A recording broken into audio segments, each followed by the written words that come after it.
Hey everybody, how you doing this morning? So an email that I get asked frequently, and it relates to some lessons that I create, is, I'm going to read it exactly. In your lessons in the supply list, sometimes you reference a Hake brush. What is that? Okay, well that's a good question. It depends on who you ask. The pronunciation could be a hacky brush or a Hake brush. I call it a goat hair brush. But anyways, so it looks like this. Okay, so this is one version, which is hand stitch and super soft hair. And there's also a mop brush, which is not a Hake brush, but I want to explain the differences. So way back when I was going through my, okay, no, let me go back before that. When I was a kid, my father, in his ultimate wisdom of always having to be busy with being retired, he took up Bob Ross painting. So my father, when he does something, he goes all out. You know, he bought all the supplies. And I'm looking, I'm thinking, oh, he created some pretty nice stuff. And he started airbrushing and that. But I noticed that this white-handled brush, which was like super soft, and I thought, okay, that's a kind of a neat brush. And I didn't really pay attention other than it made stuff really soft. Well, who would know back then, jumping a bit further into the future, that I went through the Alexander certification program. Bill Alexander taught Bob Ross his style of painting.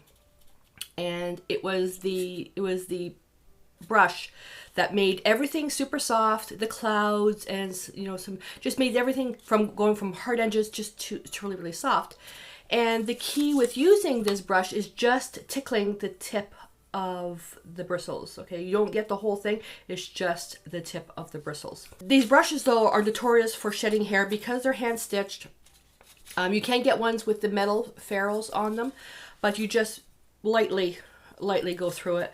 And I use this a lot when working with the skies and what else, clouds, anything you need something soft and mysterious. But this brush here is what is probably more common when you go to the art stores, is this mop brush.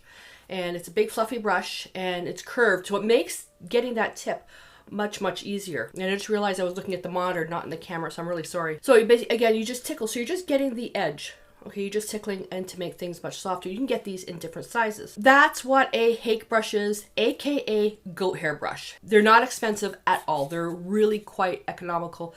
But if you do oils and you do acrylics, you need one for each. You cannot take a brush that was for acrylics and then put it into oils, and then take that same brush from oils and put it into acrylics. So, I mean, you're talking $2.99, $3.99.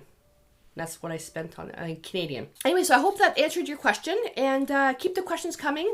So you can either comment below with any of your questions, and if I can't find the answer to it, I will get it for you.